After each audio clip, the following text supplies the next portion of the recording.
एक मां अपने बेटे से मिलने आई थी। सीमा की चौकी पर उसका स्वागत करने वाले सैनिक का व्यवहार मित्रता से कोसों दूर था। उसने बेटे का हवाला देकर उस पर भद्दी यौन टिप्पणियां की और उसका मजाक उड़ाया। और फिर जब उस महिला ने अपना पहचान पत्र निकाला तो उस पर 2 चमकते हुए सितारे थे। जैसे ही उस यूनिट को उसकी असली पहचान पता चली, उन्होंने नरक का अनुभव किया। शहर का सारा शोर थम चुका था और केवल रेफ्रिजरेटर की धीमी गूंज ही खामोशी को तोड़ रही थी। मेजर जनरल मीरा सिंह चौहान ने उस स्याह सन्नाटे में अपनी आंखें खोलीं। उनका शरीर पिछले 30 सालों से एक सटीक मशीन की तरह इसी समय बिना किसी चूक के जागने का आदी हो चुका था। नरम बिस्तर को पीछे धकेलते हुए जब वह उठी तो अंधेरे में भी उनका शरीर एक सीधी रेखा की तरह तना हुआ था। भले ही उन्होंने वर्दी नहीं पहनी थी, लेकिन उनका व्यक्तित्व ही अपने आप में एक रैंक था। उनका सबसे ऊंची मंजिल पर बना अपार्टमेंट शहर की रात को अपने पैरों तले रखने वाला एक अकेला किला था।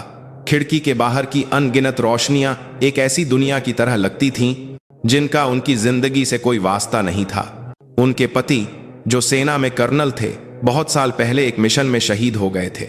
उनका इकलौता खून, उनका बेटा अर्जुन शर्मा, इस जगह से बहुत दूर सबसे ठंडी हवाओं वाली जमीन पर था।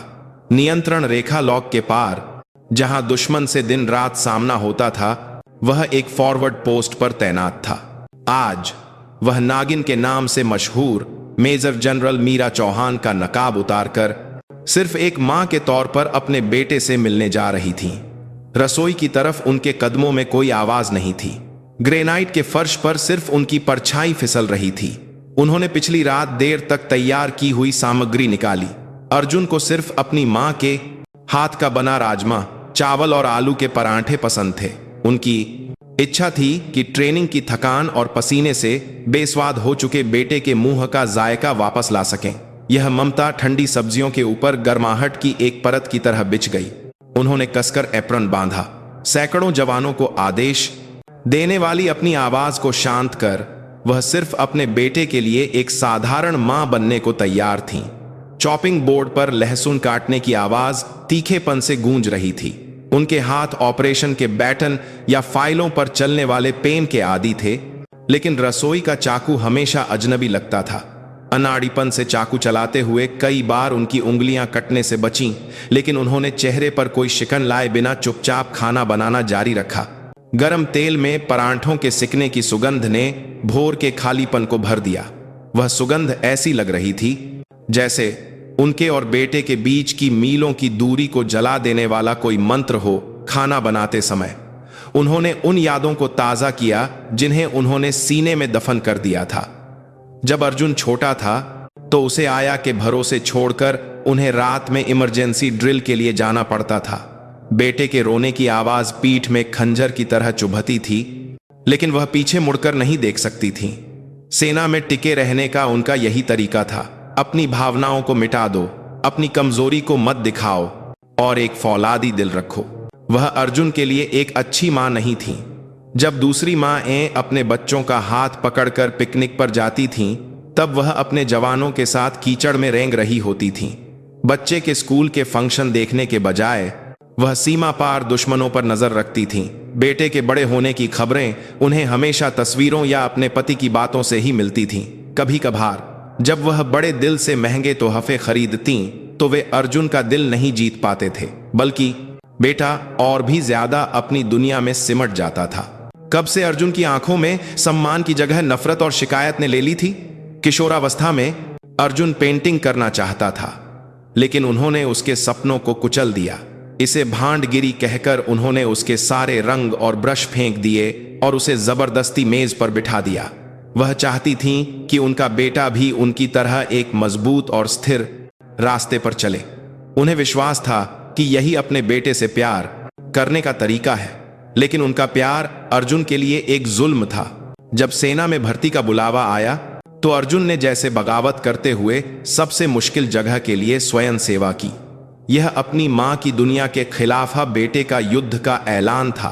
ट्रेन में चढ़ते हुए बेटे की पीठ को देखकर उन्हें पहली बार लगा कि शायद उनकी जिंदगी में कुछ गलत हो गया है। बेटे की सैन्य सेवा के दौरान उन्होंने अपनी पहचान को पूरी तरह से छुपाए रखा। वह किसी से भी ज्यादा अच्छी तरह जानती थीं कि मेजर जनरल मीरा चौहान का बेटा का ठप्पा अर्जुन के लिए एक बोझ बन जाएगा। वह अपने बेटे को एक सामान्य सैनिक जीवन का तोहफा देना चाहती थीं। यही एकमात्र प्रायश्चित था जो वह कर सकती थीं। प्यार से बनाए गए खाने को कई टिफिन बॉक्स में बांट कर रखा। सुबह का आसमान स्लेटी रंग का था। उन्होंने जानबूझकर नरम दिखने वाला मेकअप किया क्योंकि वह अपने चेहरे के कड़े अनुशासन से तंग आ चुकी थीं। अलमारी के सबसे अंदर से सबसे साधारण और ध्यान न खींचने वाले कपड़े चुने। आईने के सामने खड़ी महिला अजनबी लग रही थी। दशकों से कवच की तरह पहने हुए जनरल के पद को उतार फेंकने के बाद वह सिर्फ एक कमजोर और चिंतित अधेड़ उम्र की महिला दिख रही थीं। भूमिगत पार्किंग की ठंडी हवा उनके फेफड़ों में गहराई तक समा गई। जिस जगह अर्जुन है वह यहां से 10 गुना ज्यादा ठंडी होगी। इस विचार से उनका दिल दुखने लगा। उन्होंने गाड़ी स्टार्ट की और अंधेरे में निकल पड़ी। आज का दिन कृपया बिना किसी घटना के बीत जाए। काश मैं अपने बेटे के चेहरे पर छाई उदासी को थोड़ा कम कर सकूं। वह दिल से प्रार्थना कर रही थीं, लेकिन वह नहीं जानती थीं कि जिस जगह वह जा रही हैं वहां उनकी जिंदगी को पूरी तरह से हिला देने वाला एक बड़ा तूफान इंतजार कर रहा था। सिपाही अर्जुन शर्मा की दुनिया नम और ठंडी थी।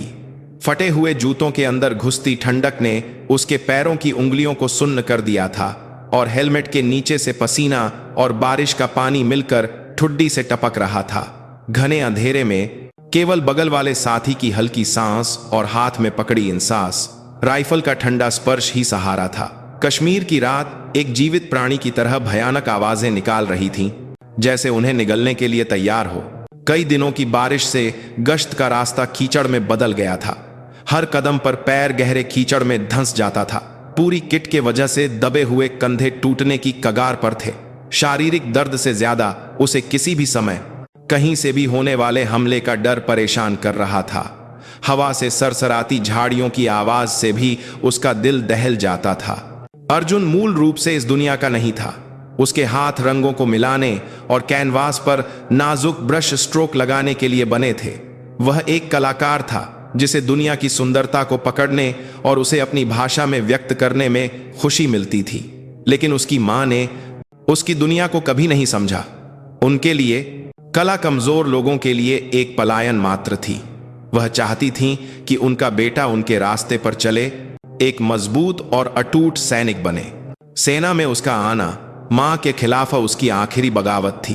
अगर जाना ही है तो सबसे दर्दनाक जगह पर जाऊंगा, तुम्हारी उस सेना का जिस पर तुम्हें इतना गर्व है। सबसे निचला स्तर अनुभव करूंगा। लेकिन उसकी बगावत आखिरकार मां की हथेली में ही कैद थी। वह सेना नामक इस विशाल प्रणाली में एक गुमनाम पुर्जा बनकर टूट रहा था। यह जीवन हर दिन एक अस्तित्व की लड़ाई थी। ट्रेनिंग के बिना भी एक अनदेखा युद्ध हमेशा जारी रहता था। सीनियर्स के ताने, अपमान और अतार्किक मांगें उसकी आत्मा को खा रही थीं।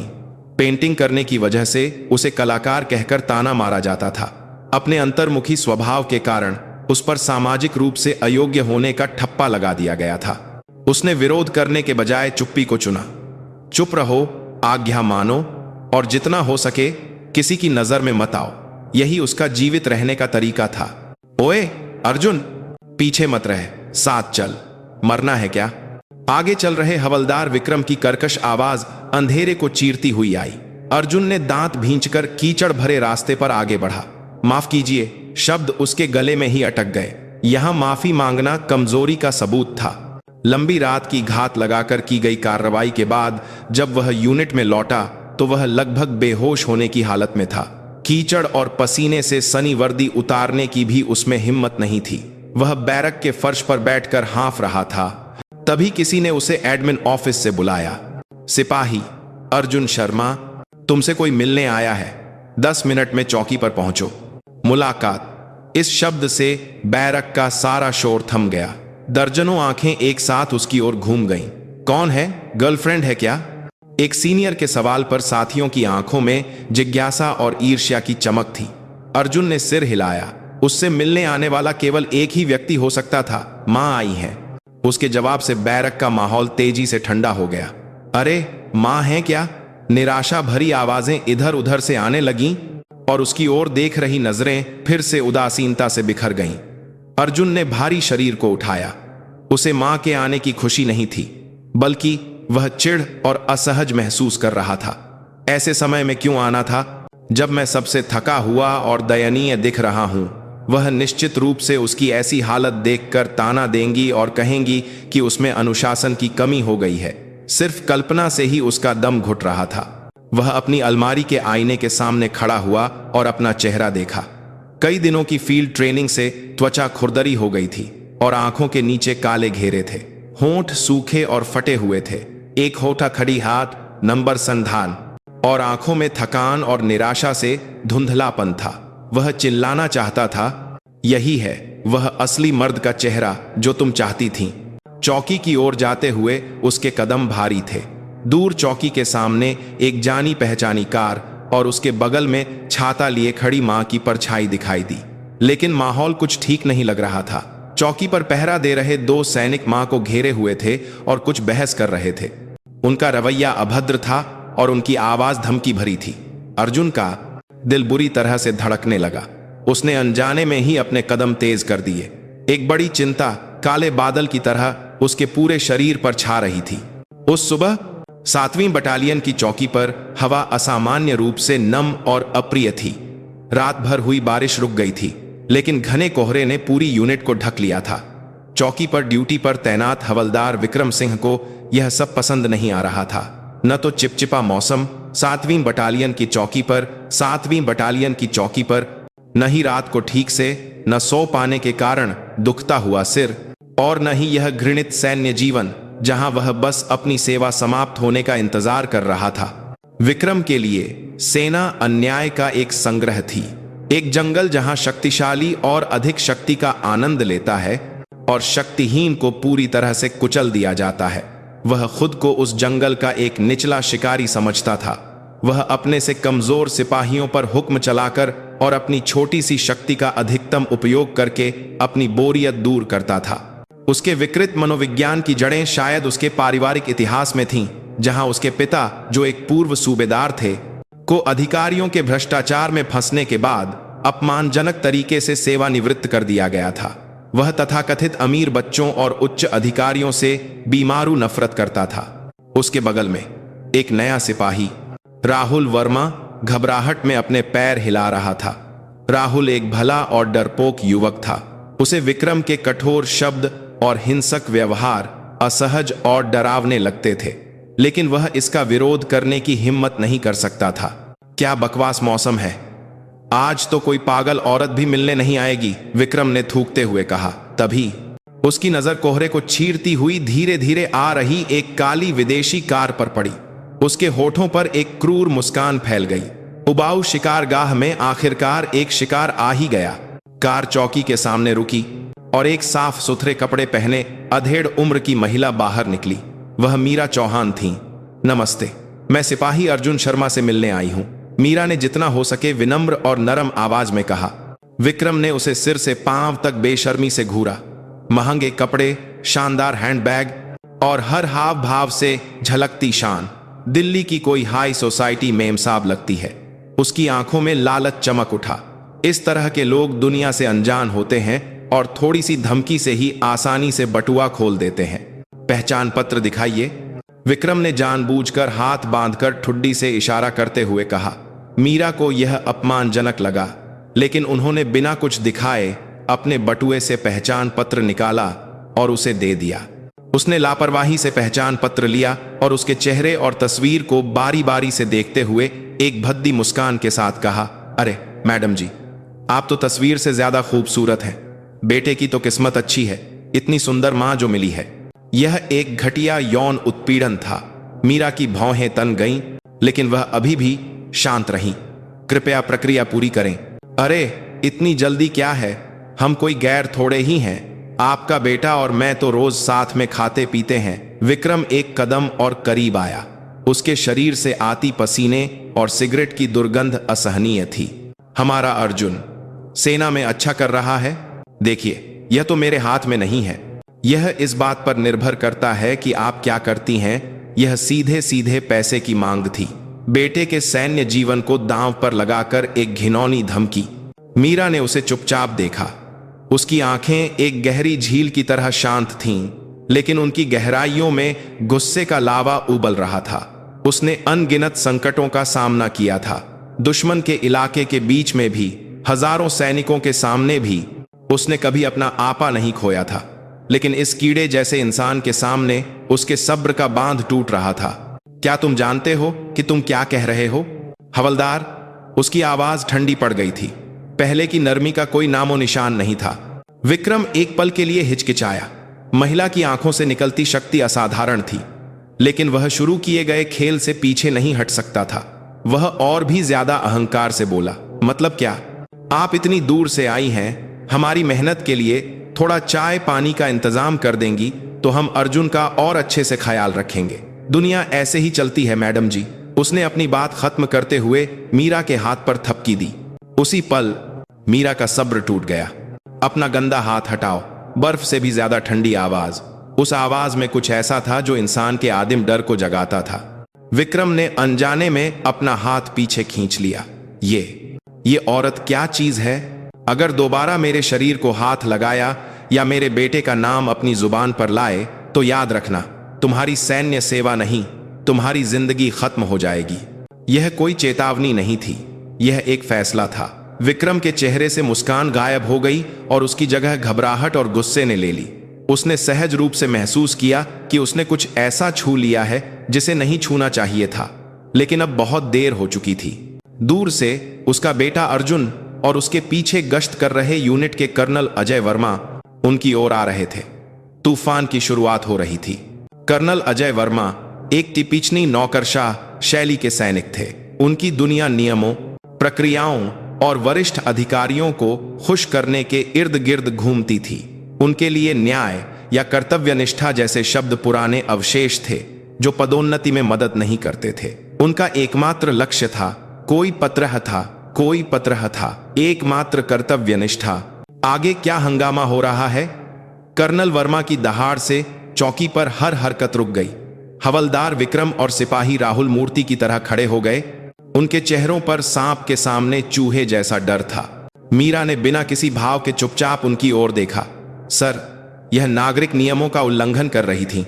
विक्रम ने घबराहट में झूठ बोलना शुरू किया, लेकिन कर्नल वर्मा ने हाथ उठाकर उसे रोक दिया।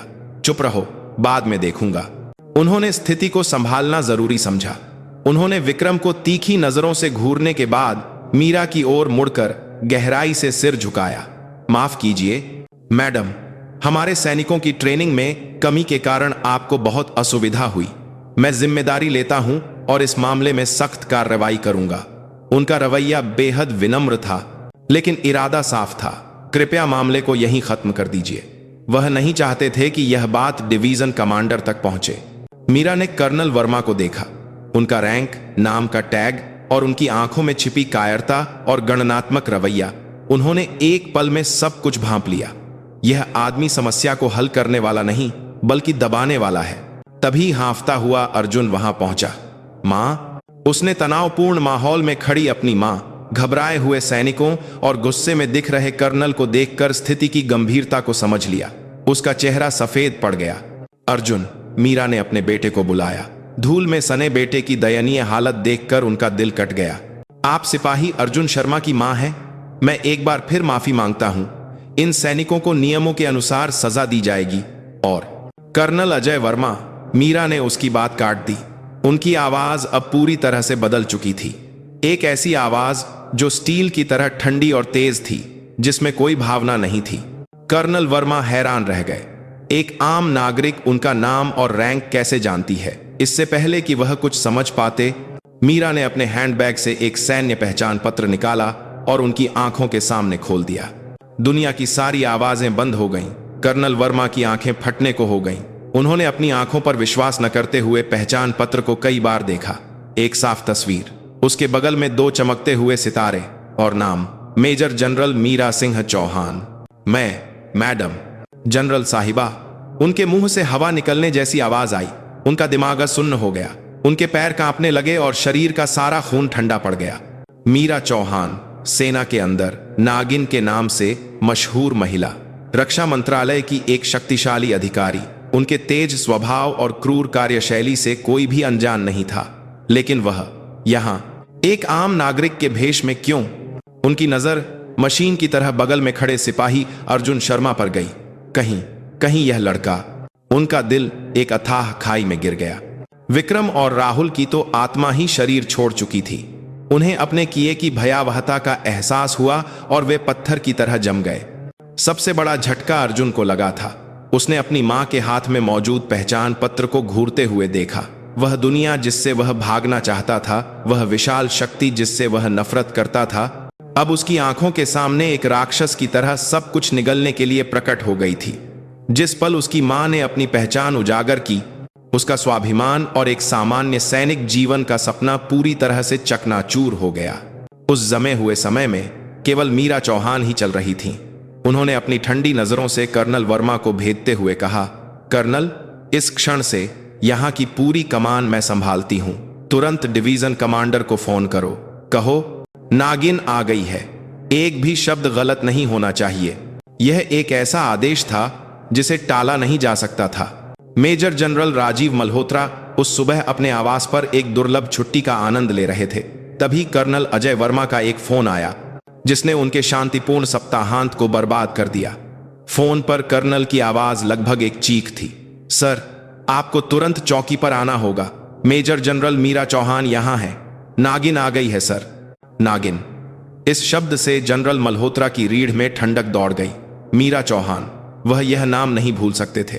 कुछ साल पहले एक संयुक्त ऑपरेशन की बैठक में उनकी उनसे तीखी बहस हुई थी। उस समय वह कर्नल थीं, लेकिन उन्होंने अपने से 2 रैंक ऊपर के अधिकारी से बिना डरे तर्कपूर्ण ढंग से ऑपरेशन की खामियों को उजागर किया था। तुम क्या बकवास कर रहे हो? जनरल चौहान वहां क्या कर रही हैं? सर, वह सिपाही अर्जुन शर्मा की मां है। चौकी पर कुछ समस्या हो गई है। कर्नल की कांपती आवाज से पूरी कहानी सुनकर जनरल मल्होत्रा का चेहरा काला पड़ गया। यह सिर्फ अनुशासनहीनता का मामला नहीं था, यह उनके सैन्य करियर, शायद पूरी डिवीजन के भाग्य का सवाल था। वहां जो भी हैं, उन्हें कुछ भी करने से रोको और वहीं इंतजार करने को कहो। मैं 10 मिनट में पहुंच रहा हूं। जनरल मल्होत्रा ने हड़बड़ी में अपनी वर्दी पहनी। जब डिवीजन कमांडर की जीप चौकी पर पहुंची तो वहां युद्ध से पहले की शांति थी। मीरा चौहान एक सेनापति की तरह बिना हिले डुले खड़ी थीं। जय Hind ma'am. Division commander major general Rajiv Malhotra reporting. Malhotra ने गाड़ी से कूदते हुए अपनी जिंदगी का सबसे सख्त सैल्यूट मारा। जनरल मल्होत्रा, काफी समय हो गया। क्या तुम्हारी डिवीजन में चौकी पर पहरा इसी तरह दिया जाता है? उनकी आवाज में कोई भावना नहीं थी, लेकिन उसमें एक तेज धार थी। माफ कीजिए सीनियर, यह सब मेरी जिम्मेदारी है। मल्होत्रा ने जितना हो सके विनम्रता दिखाई। मीरा उन्हें नजरअंदाज करते हुए उन कांपते हुए सैनिकों विक्रम और राहुल के सामने गईं। तुम्हारी हिम्मत कैसे हुई मेरे बेटे का नाम लेने और मेरा अपमान करने की? तुम्हारी सैन्य सेवा आज खत्म होती है। शायद तुम्हारी जिंदगी भी आज ही खत्म हो जाए। दोनों सैनिक डर से सांस लेना भी भूल गए। मीरा फिर जनरल मल्होत्रा की ओर मुड़ी। इन दोनों को तुरंत सैन्य पुलिस को सौंप दो। मैं खुद जांच की निगरानी करूंगी।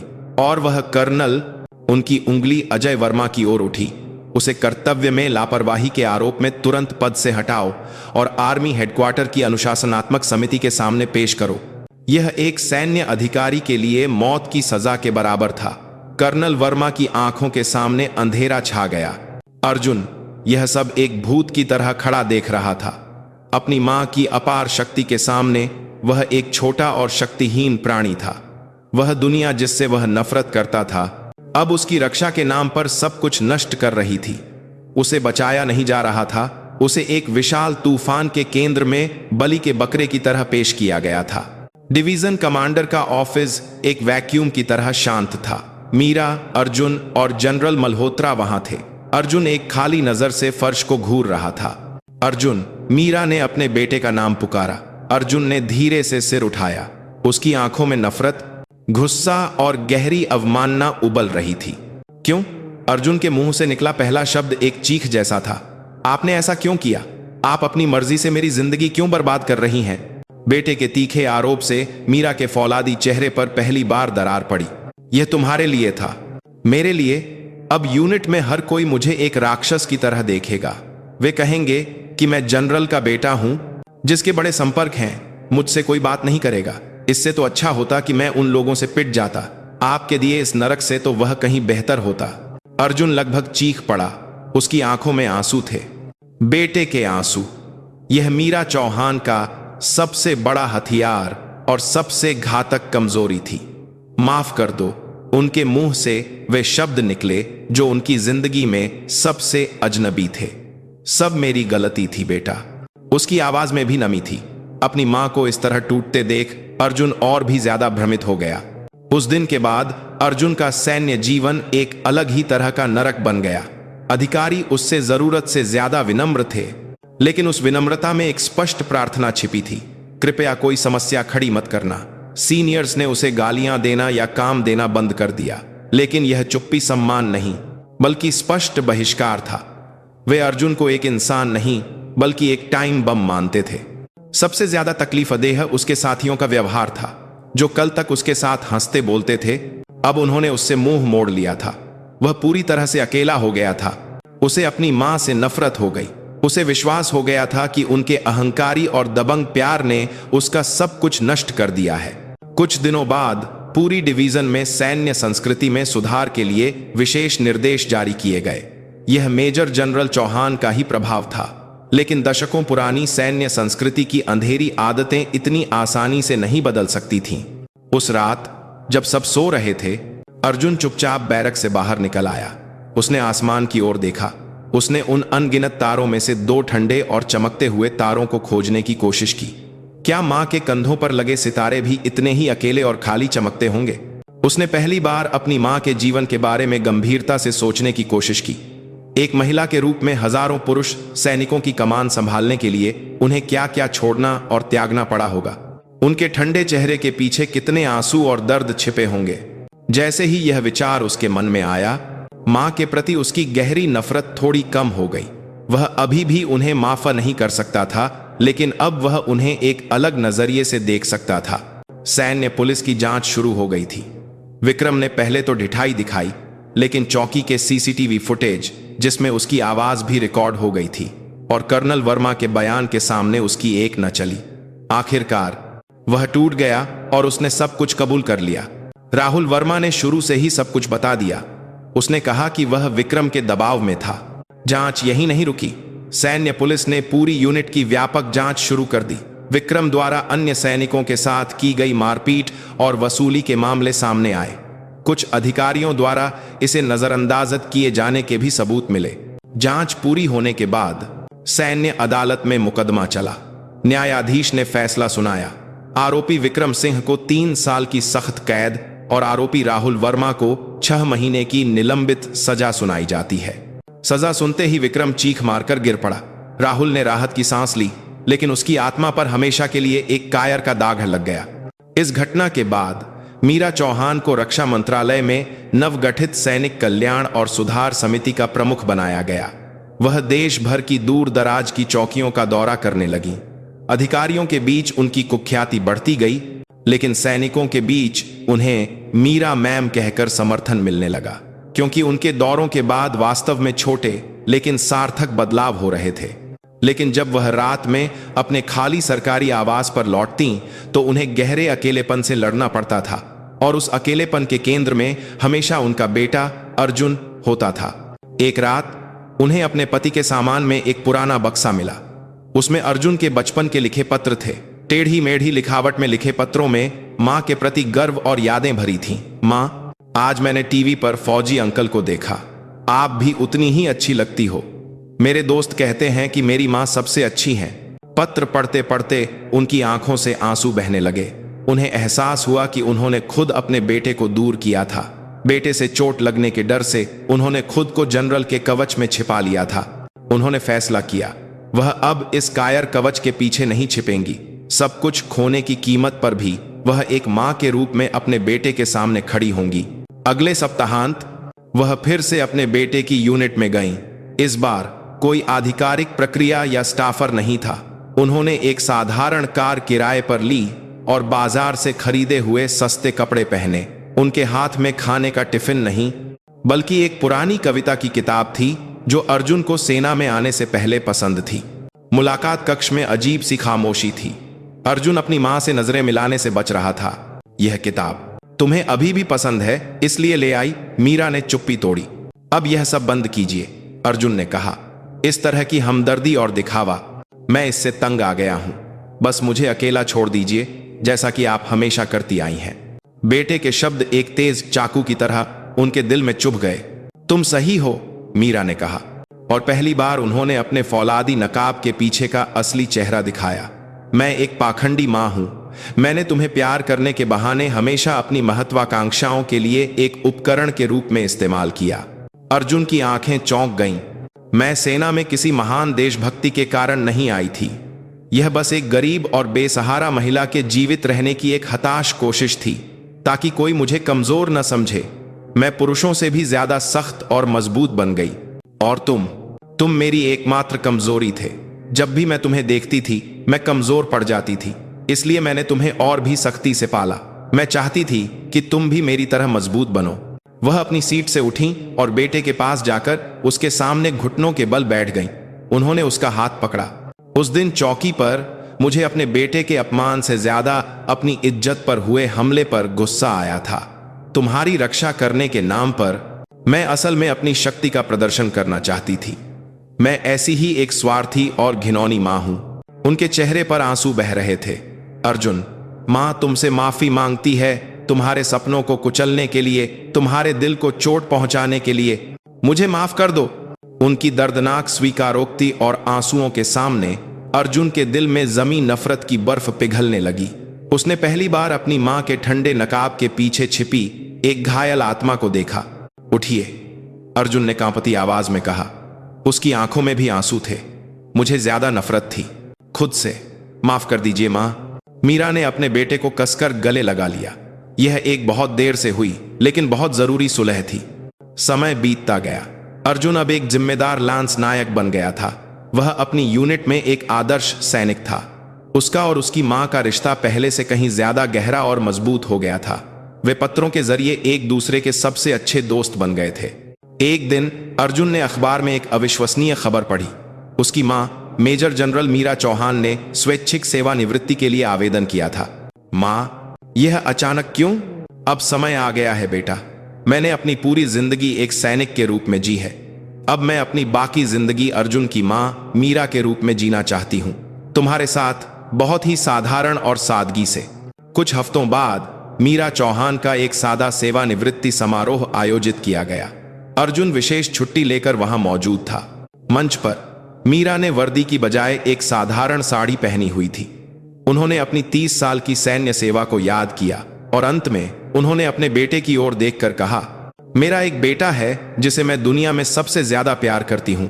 मैं उसके लिए एक अच्छी मां नहीं बन सकी, लेकिन उस बेटे की वजह से मैंने अपनी जिंदगी के आखिरी पलों में यह महसूस किया कि सबसे कीमती चीज क्या है। अब मैं अपने सितारे उतारकर अपने बेटे के आसमान की रक्षा करने वाली एक सबसे साधारण मां बनने जा रही हूं।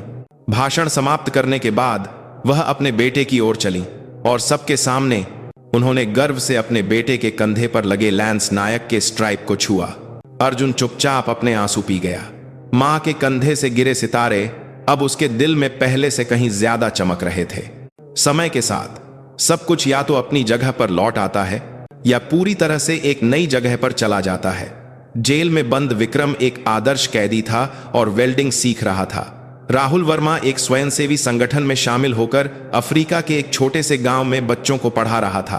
पदावंत हुए कर्नल वर्मा ने, ये जो 5 के सोजार विक्रम है, सम्मान पूर्वक सेवानिवृत्त होकर एक युवा सलाहकार के रूप में काम करना शुरू कर दिया था और जनरल मल्होत्रा लेफ्टिनेंट जनरल के पद पर पदोन्नत हो गए थे। लेकिन वह उस घटना को कभी नहीं भूले। और मीरा, अर्जुन के सेना से सेवानिवृत्त होने के बाद वे एक छोटे से पहाड़ी गांव में बस गए। वह अपने बेटे के साथ पेंटिंग करती, बगीचे में काम करती और एक शांत जीवन जीती। अर्जुन की सेवानिवृत्ति की सुबह मौसम अविश्वसनीय रूप से साफ था।